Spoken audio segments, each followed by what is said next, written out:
Bill पर कांग्रेस का बयान सामने आया। ये बिल असंवैधानिक है। इमरान मसूद का बड़ा बयान है, बिल का हम विरोध करेंगे।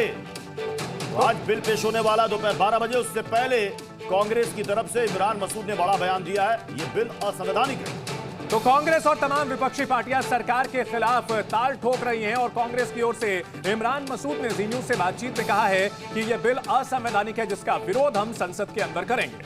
आज वक्त बिल पेश हो रहा है, क्या तैयारी है आप लोगों की? देखिए, हम लोग चर्चा के अंदर भाग लेंगे और अपनी बात को रखेंगे। पूरी तरीके से असंवैधानिक है। संविधान की कई धाराओं के ऊपर सीधे सीधे ओवरलैपिंग हो रही है। संविधान का मजाक बनाने का काम हो रहा है। संविधान के साथ ये सबसे बड़ा खिलवाड़ हो रहा है। मुसलमान की बात तो छोड़ दीजिए, मुसलमान के साथ तो हो ही रहा है, लेकिन संविधान के साथ सबसे बड़ा खिलवाड़ हो रहा है। आपको लगता है कि जिस तरह से बीजेपी कह रही है कि सिर्फ जो प्रॉपर्टी वाले मुसलमान हैं वो नाराज है, जिनको प्रॉपर्टी का धंधा, कैसी बात कर रहे हैं आप? कैसी बात कर रहे हैं? आपने वक्फ बाई यूजर को खत्म करके डाल दिया।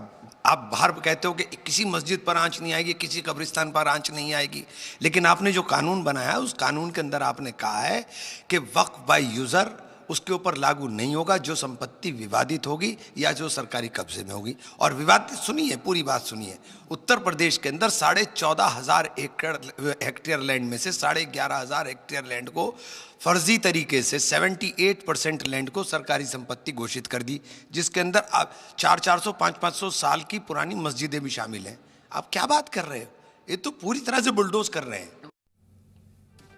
तो वक्फ बाय यूजर, जिसको एक अहम मुद्दा बताया जा रहा है, जिसके तहत लंबे समय तक अगर किसी धर्म के लिए किसी धार्मिक कार्य के लिए इस्तेमाल होती है तो वो खुद ब खुद वक्फ की संपत्ति हो जाती है। इसको लेकर के विपक्ष लगातार मुद्दा उठा रहा है, इस पर करेंगे बात। लेकिन हमारे कई सहयोगी हमारे साथ जुड़े हुए हैं। राजू राज सीलमपुर से हैं। राजू, सीलमपुर की तस्वीरें दिखाएं, वहां किस तरह का सुरक्षा इंतजाम है? बिल्कुल चंदन, बता देना चाहूँ कि दिल्ली पुलिस इस पूरे मामले को लेकर अलर्ट है। जैसे ही बिल पास होता है और उसके बाद अगर कोई स्थितियां परिस्थितियां बनती हैं तो दिल्ली पुलिस उसके लिए तैयार है। दिल्ली पुलिस ने सुरक्षा के व्यापक इंतजाम कर रखे हैं, रिजर्व फोर्स रखे हैं, लेकिन दिल्ली पुलिस का कहना है कि वो डिपेंड करता है सिचुएशन के ऊपर, सिचुएशन क्या बनती है। हालांकि सीलमपुर इलाके में हूँ, यहाँ पर आप बैरिकेड्स देख सकते हैं, लेकिन फिलहाल कोई पुलिसकर्मी यहाँ पर मौजूद नहीं है। उनका कहना है कि जरूरत पड़ी तो पुलिस यहाँ पर लगाई जाएगी, लेकिन दिल्ली पुलिस पूरी तरीके से अलर्ट है। जिस तरीके से बिल आता है, अगर लोग सड़कों पे आते हैं। ठीक है, पटना का रुख करते हैं। हमारे सहयोगी प्रशांत भी जुड़े हुए हैं हमारे साथ। राजू, प्रशांत, हमने कुछ दिनों पहले देखा था जब वहां पर विरोध प्रदर्शन आयोजित किया गया था, बड़े पैमाने पर जो है मुस्लिम समुदाय के लोग सड़कों पर उतरे थे। आज वहां किस तरह के सुरक्षा इंतजाम है? देखिए, मैं आपको दिखाना चाहता हूं कि हम दरगाह हजरत शाह जलाल शहीद, ये जो मज़ार है, इसके बाहर में है। और यहाँ देख लीजिए, पटना पुलिस की तरफ से ये जो पेट्रोल गाड़ी है उसको भी यहाँ पर तैनात कर रखा गया है। साथ में जो बिहार पुलिस मुख्यालय है उसका ये कहना है कि बिहार पुलिस मुख्यालय इंतज़ार कर रही है कि जब वक्फ बिल पेश हो जाएगा उसके बाद जितने भी मुस्लिम तंजीमें हैं उनका क्या फैसला होता है, वह कैसे विरोध करते हैं, ये देखने वाली बात होगी। लेकिन उससे पहले पूरे बिहार में पुलिस ने खुद को अलर्ट कर रखा है और जहां भी कुछ भी हंगामा होने की संभावना है वहां पर पेट्रोल गाड़ी पुलिस वालों की तैनाती कर दी गई है। कुछ जो बिहार के इलाके हैं जैसे किशनगंज है, अररिया है, सुपौल है। ठीक है प्रशांत, अब चलते हैं शिवम के पास, जो कि संभल से हमारे साथ सीधे जुड़े हुए हैं। शिवम, संभल की क्या स्थिति है? क्या किस तरह की सुरक्षा तैयारियां हैं? पिछले कई दिनों से हम देखते आए हैं कि वहां पर काफी एहतियात बरता जा रहा है।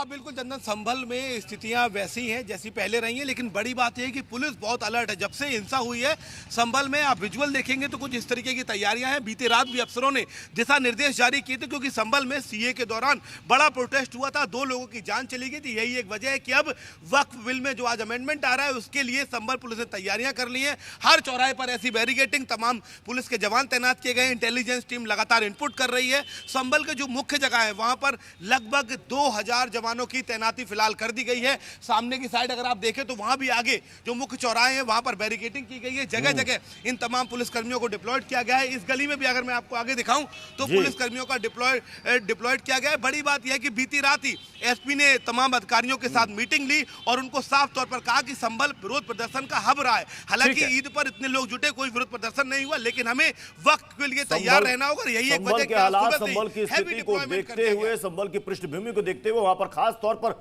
सुरक्षा के इंतजाम किए गए। इधर Zee News।